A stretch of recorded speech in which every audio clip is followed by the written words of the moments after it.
This is the concierge, sir. Hello, everybody, and welcome back to Concierge Confidential. I'm your host, Brian Ortega, and in this week's episode, we're going to be exploring why things in hotels are the way they are. So what do I mean by that? So I actually saw this the other day when I was on Twitter just kind of scrolling, and I saw somebody say, why is check-in in a hotel, anywhere, at 3 o'clock, but checkout is at 10 o'clock? Well, there's an explanation for that. There's also other things that happen in hotels, like why do we always have to check your ID? And I'm here to explain why things are in hotels the way they are. So hopefully this just sheds light a little bit on how hotels work. And hopefully throughout this, there's actually a couple little tips that I can give to you that'll help you get the most out of your stay and understand why things aren't happening the way they are. So in this episode, I'm going to explain all those things, and I'm really excited to jump into that on Concierge Confidential. Hey everybody, just wanted to make sure that you guys knew about my new podcast out. It's called The Magic of Movies, a film podcast where I talk about all my favorite movies, the movies out in theaters or streaming, and also talk about the Oscar race going on right now. So make sure to check it out. It'll come out once a week, and that'll be on the Magic of Movies podcast feed, wherever you get your podcasts.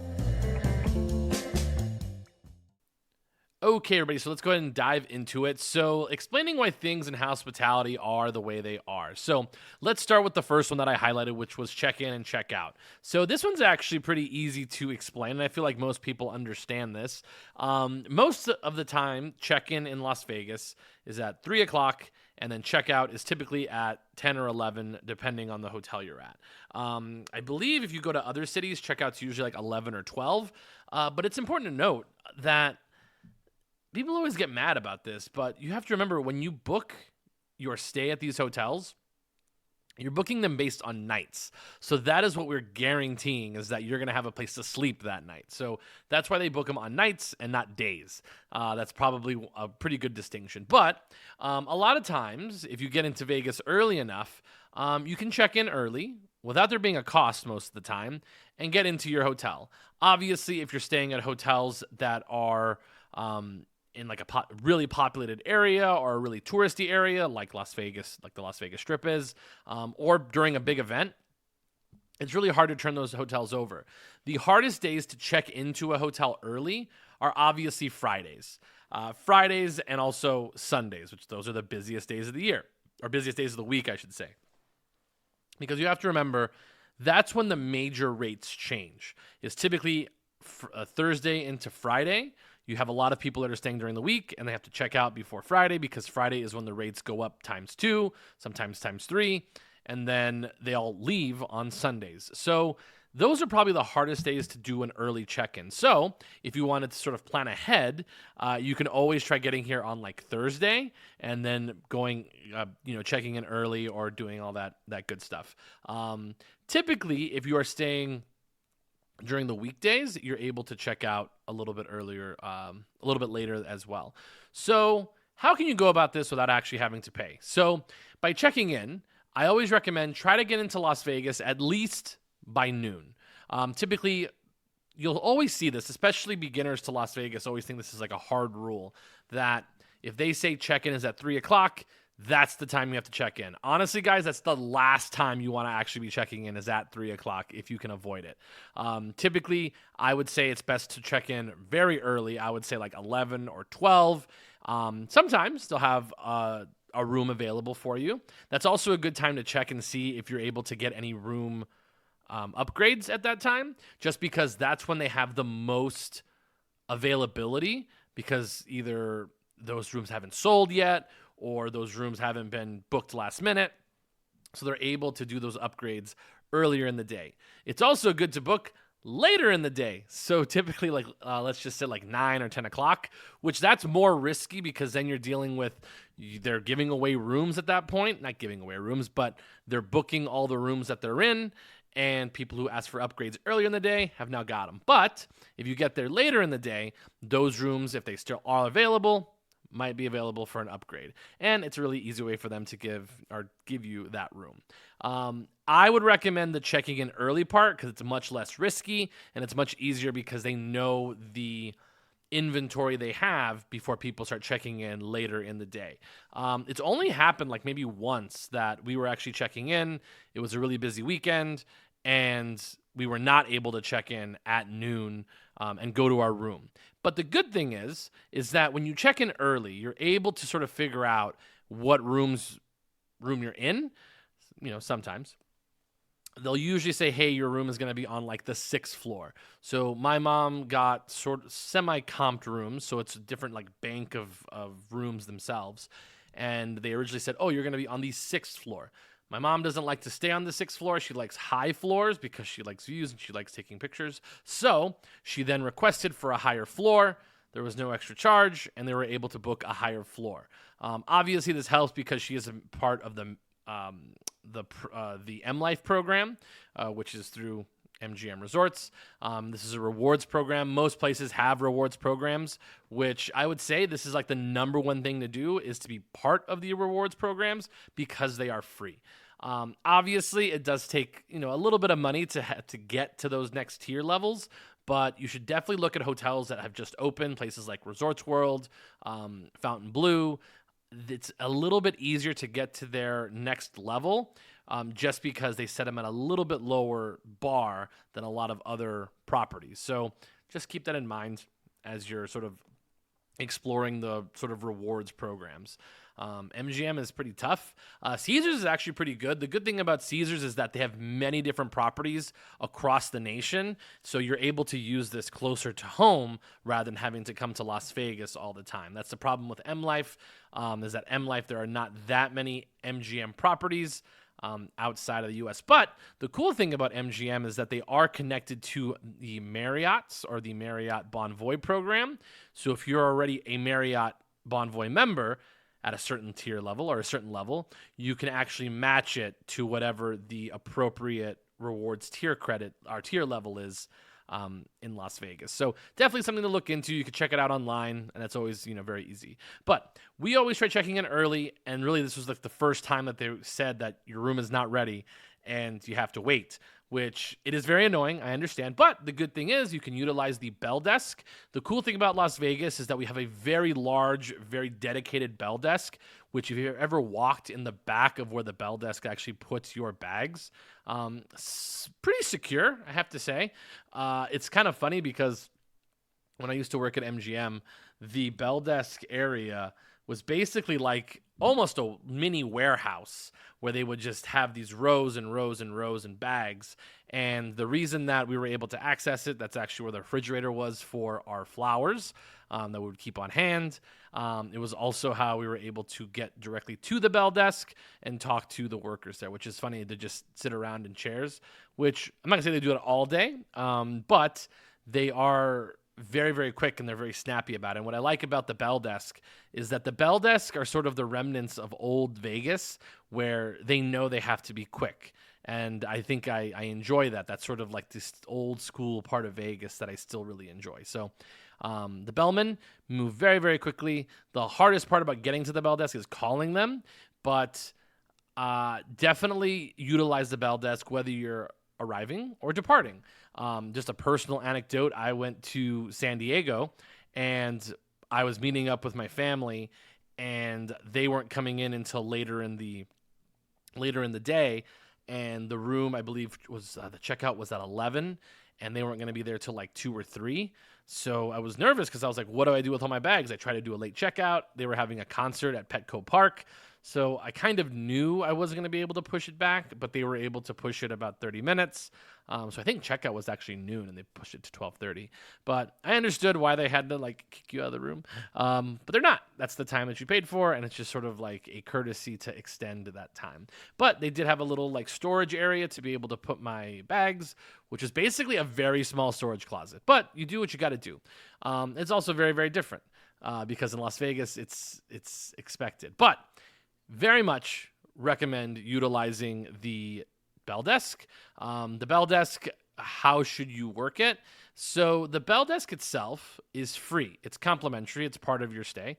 And you don't have to be staying at that hotel to use the bell desk at that hotel. So I'd really like to reiterate, you do not have to be staying at that hotel to utilize the bell desk. I recommend when you give your luggage to the bellman, just really depends. If you're somebody who is just going to be storing it and not staying at that hotel, honestly, I like to be nice. I would give them like a 5 at least, especially if it's like one bag or 2 bags maybe. I'll give them a 5. And then on arrival, when I come pick it up, I'll give them, 10 or whatever. Typically they say it should be $2 per bag, I believe is what it was. Or maybe $5 a bag. I forget. 4, let's cut it in half. But between $2 and $5 per bag for your luggage. I want to say it's 5. Because if you send them 5 bags, that's $25. Kind of makes sense. But between that, so between $2 and $5. But definitely give something for the effort. Do not just grab your bags and walk away. It's part of Old Vegas. But people always ask, why? Why do I have to be in the room to get my bags? I will now tell you why you have to be in your room to get your bags. So let's just say, this is actually important for room service as well. Let's just say that you are staying at the hotel. You have your ticket because you get your ticket from the bellman. And you say, oh, well, I'm staying in room 25304. By the way, these are MGM grand numbers. It's just why there's so many. So 24304 is the room I'm staying in. Cool. We take those bags up to the room 24304. We leave them in the room. Then you call us back, let's just say 3 hours later, and say, where's my luggage? Why is it not in my room? And it's because you've changed rooms before you actually got up to that room. Or they reassigned your room. And yeah, that is why we don't do that. Because then it ends up in a room that is not yours, and you weren't there to make sure that those are your bags and have confirmation. So that's why we require you to be in your rooms and for you to call on the hotel phone. Is so when we get up there, we know that we are giving them to the correct person, because it's just overall good for both parties. 1, we're not dropping them off in the wrong room. And 2, you are getting your bags directly and you made sure that you got all of your luggage. If they are taking stuff to your room, definitely $5 a bag is what you should be tipping. But that is why the bell desk operates that way. That's also why room service operates that way as well. We want you to be in your room to receive your items. Another one is, this actually happened a lot, this sort of brought up to my attention, is why do we require you to be in the room or tell us that you are not in the room for doing room setups? So we would actually do room setups like hearts on the bed, or we would do balloons, and people would want it there when they checked in. And I know it really sounds nice, and it's really annoying that you can't get like that experience where you walk, into the room and you have like these gift baskets and all these things in the room. But I will now explain to you why that is the case. Because if you come ahead of time, like if you are saying, if this is like, let's say John Smith is checking in on a certain day, and it's like, okay, John Smith is checking in today. Before your room is assigned, if you're just reserved your reservation, before your room is assigned, because your room is assigned at check-in, we cannot do a room setup, because what happens if we set up the room in 24302 and you are now staying in room 15706? We're not able to confirm that, obviously, if we do it before you check in. So that is some of the reasons why we can't do those things. Obviously, if you're staying at places like the Mansion or the Sky Lofts or villas at the Bellagio or the Sky Suites over at the Aria, or if you're staying over at the Wynn Suites, at the Wynn, their villas, they can do that because they don't have that many rooms, because they can go ahead and specifically set up that room just for you. So really, it just comes down to, we don't want to be setting stuff up in the wrong rooms. That's really what it all comes down to. So hopefully that kind of cleared that up, and especially with the check-in and check-out thing, it's really just based on availability. You have to remember that you have a lot of housekeeping staff that has to run through a lot of these rooms. It's very hard work. I think people underestimate how hard it is to make up a room, because yes, like you might be somebody who's really, really nice, and doesn't leave a huge mess. But even doing that, like I've had to do a hard on a bed or do a room setup, and it's at a time where the housekeepers haven't hit that room yet, and then I have to semi make the bed, and it actually is a lot. I would do just one bed, and it would hurt my back a lot because you're having to make the bed and you have to bend over because of how the actual beds are. And having to do like 23 of those rooms would be a lot of work. So just understand that it's a lot of work to make up a room, and there's only so many maids that make up one room or housekeeping staff that make up one room. And a lot of times at different hotels, it's not just making up the room. You have to make up the room. If it has a minibar, you actually have to have the minibar staff come and actually stock the minibar, which is a totally different team. And then obviously you have people who come in and do like the aromatherapy items. That's done by housekeeping staff.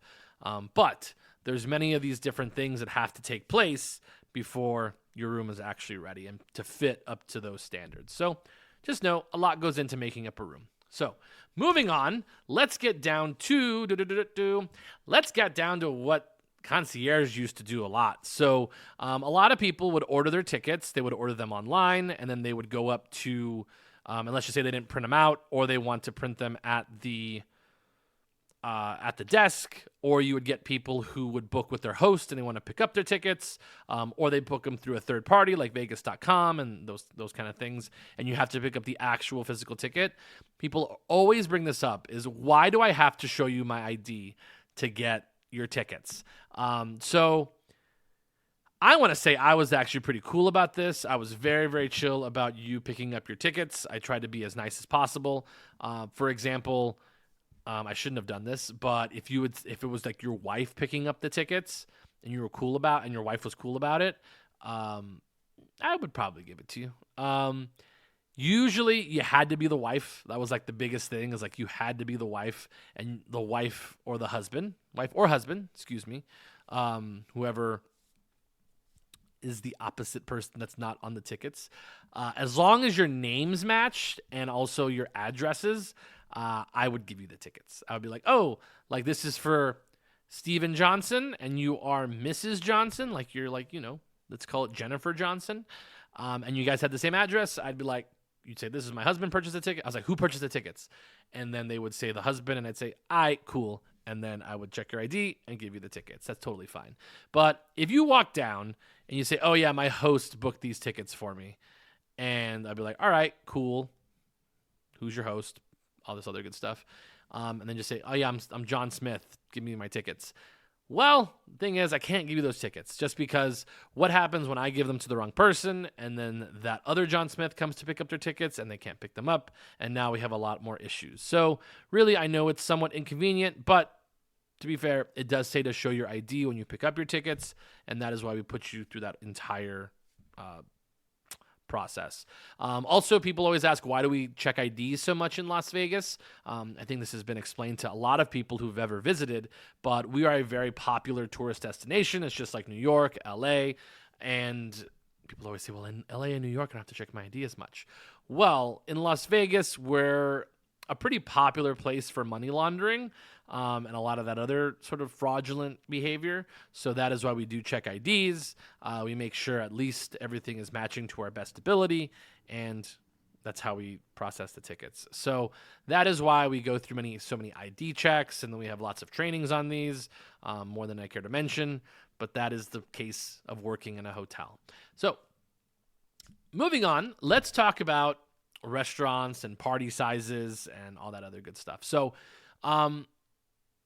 most of the time, because people want Vegas to be like 1970, like 1965, it's not like that anymore. It's really hard.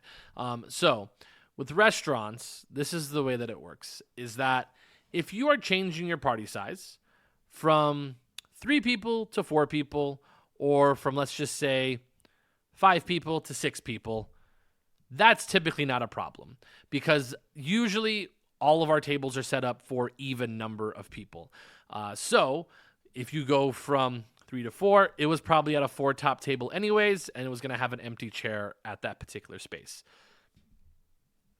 But when you go from 2 to 3 people, or very popular, 4 to 5 people, it's much more of an issue to actually have to make those changes. So that is why many places will charge you extra for those other people. So I was actually booking a dinner, and I was seeing that if you make the reservation, which you have to now put a credit card on file to book for reservations, it does charge you, I believe, an extra $25 for an extra person at the time when you check in.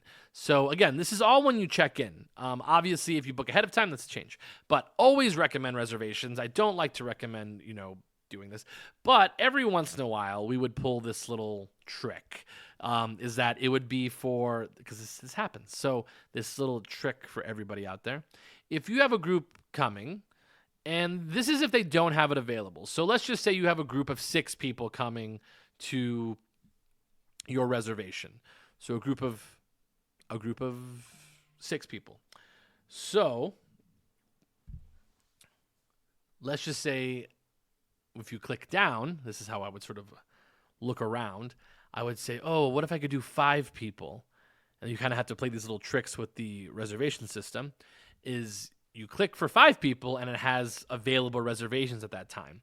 So as long as it doesn't charge you, as long as you check the open table forum or however you're booking, or 7 rooms, or however you're booking your reservation, as long as it's not going to charge you for that extra person, go ahead and walk up and say, hey, we added a person and we're going to actually have 6 people now rather than 5. It's extremely rare that they will turn away extra business, especially when they know they were going to have an extra seat at that table anyways. So that is one trick that I can say. Also, the same thing with, like, if you're going to book for like 2 couples and you're going to book, let's just say 3 people is available and they let you do that, and then you're able to add the 4th, usually not a problem. Although it was really funny, I went to the Eagles concert with my parents, and we went to the steakhouse, 666 or 46s, and the seat we sat at was specifically for 3 people. It was hilarious. I was actually very not happy with those seats. I'm kind of mad that they sat us there, but you kind of have to live with what you got. So yeah, I was a little bit sad. But it was funny because it was actually for a table of 3. But that's one little trick of doing it, is like if you are going for 4 people, but they don't have 4 available, but they have a 3 top, one for 3 people available, go ahead and book for the 3. And then walk up and say, hey, we added a person. You got 4. That sometimes works the opposite way too. Like if you book for a party of 6, but like there's only 5 of you, that's very possible of happening. So sometimes you just got to trick out the system, because it's all just boxes, and that's how they're sort of filling it out. So play around with those numbers, just because it's possible. But again, don't go from like 2 to 3, and you don't want to go from an even number to an odd number, just because those are really hard to do. At least going up, you don't want to try to go from 2 to 3 or 4 to 5. It's a lot tougher. It's a dirtier business, if you will, to try to do that. So, okay, moving on. Do I have anything else? No, I don't. So now I'm just going to tell you a story. May I tell you a story?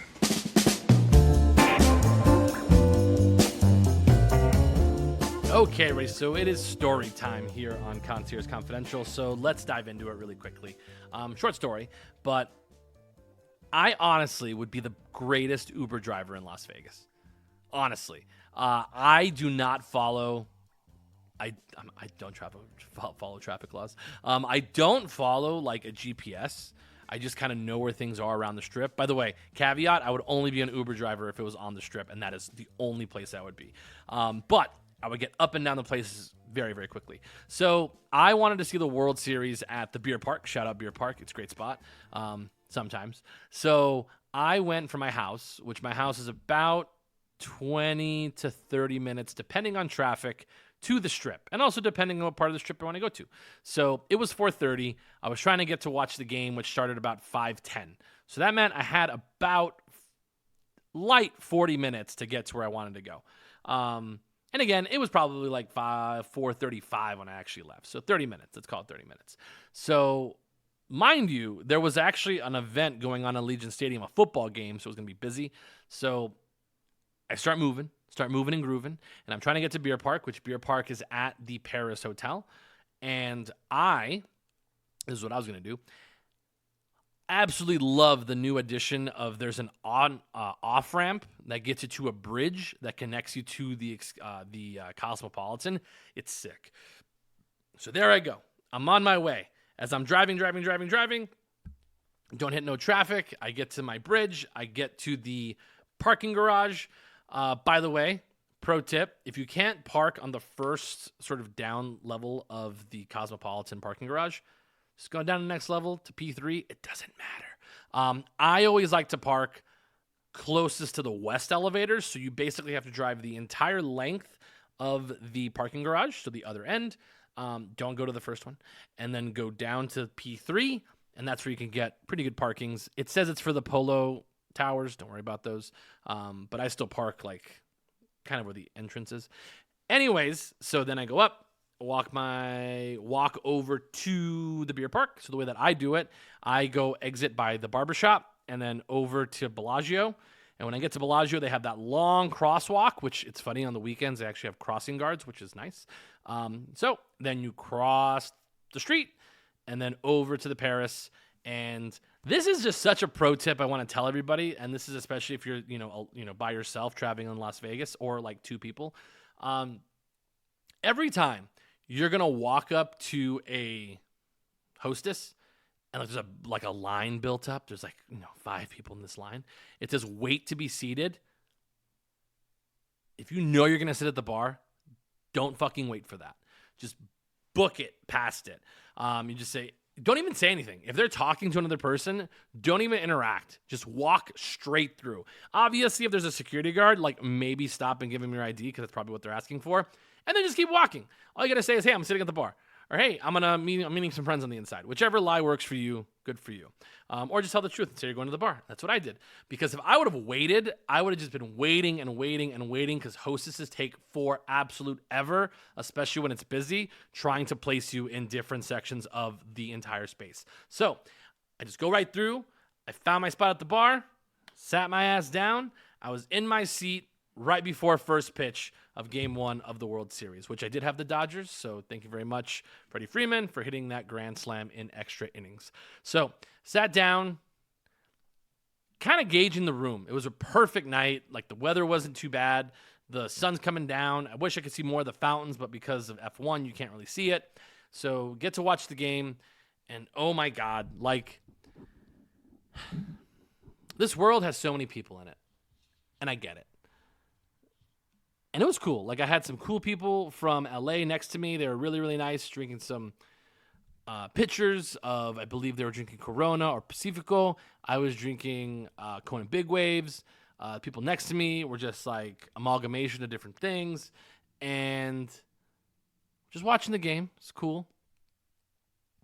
Big Dodger bar. Big lot of Dodger fans. And oh my God, this guy walks up. Just read the room, dude. So he's with these other 2 people at the bar, and he's wearing a jacket from Miami Vice. And he's got to be 27, 28 maybe. Looks like he might work at the club. He definitely was trying to be like what I am, at Delilah's, as many of you know, but for this bar, which I think some of the people barely knew who he was, but it's cool. It's all right. We're all like that. It happens. But I just gotta talk about this guy's outfit. This guy was wearing a sports jacket from Miami Vice, rolled up sleeves, and then he had a weird shirt on, which wasn't even a collared shirt or anything. Then he was wearing shorts, black shorts, and then some wacky shoes. And I'm just dude, I guess maybe he's a host. He's a host for the club at Paris, which they have one underneath the Eiffel Tower. I think it's called Sherry. And I'm just it's weird. And then just the comments he made, dude, it's a World Series. Everyone's really jacked up about it. He's talking to his friends. And he's like, yeah, just baseball is just so boring. I was like, dude, it's a 2-2 game in the 8th inning of the World Series. We're jacked about it. And then it was funny because a couple innings later, they hit a fucking grand slam to win it. But overall, Beer Park was great. The guy next to me was awesome. He was here with his lady. Gave him the recommendation to go to, what is it called? To Ghost Donkey, which is fantastic. So made sure to mention that. And yeah, so offered me a beer. We're both cheering for the Dodgers. And then, boom, grand slam. We're all excited. I already cashed out. And then I was like, hey, you want a shot? You want a shot? So then 3 shots were taken and an absolutely fantastic evening. 3 shots, delicious. So pro tip there. That was just a little story. It wasn't like an amazing, like crazy, like these people got nuts. But it was funny. The other night, though, was really funny because I was at Fountain Blue. And I was sitting next to these 2, ladies in their 40s. And mind you, if you ever see me at a bar, please come and say hello. But I was sitting if you see me not talking to somebody, I'm definitely listening to somebody's conversation. So as I'm watching the piano player play La La Land, which was the shit. Also Interstellar, also the shit. This guy was great. It was so funny because like these women were talking and she's like, yeah, so I was getting a massage the other day and it was really nice. And then just like out of nowhere, like she pulled the sheets up and then like made like a thong. So then she started giving me like a butt massage and like put like more oil on it. And then I was like, okay, intrigued. And then she's like, yeah. And then I looked up and I was like, I ain't complaining. And then just kept going for like another 15 minutes. And then she was done with the massage. And she's like, yeah, I'm definitely going to like book her again. And I heard she does private bookings, which was nice. I'll have to remember that next time she comes to Vegas. I was like, whoa. So that was a lot of fun just to hear that conversation going on. So I won't tell you what else was said in that conversation because it was interesting. But really a fun time at Fountain Blue. I believe it was Keith Urban was there, which is funny. So a lot of people went, which is good. I also watched World Series Game 2 over at Fountain Blue. I watched it at the Solo Club. By the way, big shout out to Solo Club for actually changing TVs when they were supposed to. There was a guy next to me who was watching the FSU Miami game, and I was like, just fucking change this thing. But shout out to them. So good job.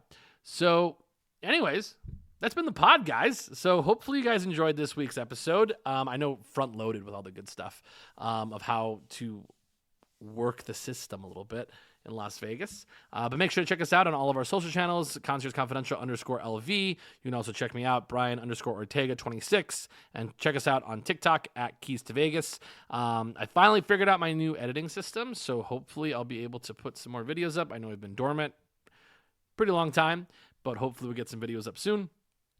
Also, check out my other podcast, which I just started, which is The Magic of Movies. It's a film podcast, so if you guys are into movies or the Oscars or just want movie recommendations, I'll be on that podcast doing all those bits. But hopefully you guys check us out just at least once or twice or check out every episode.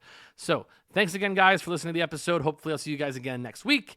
What is next week? So next week, I have to say, I will be at the Breeders' Cup this week, which this is like the first week of November, so October 31st into November.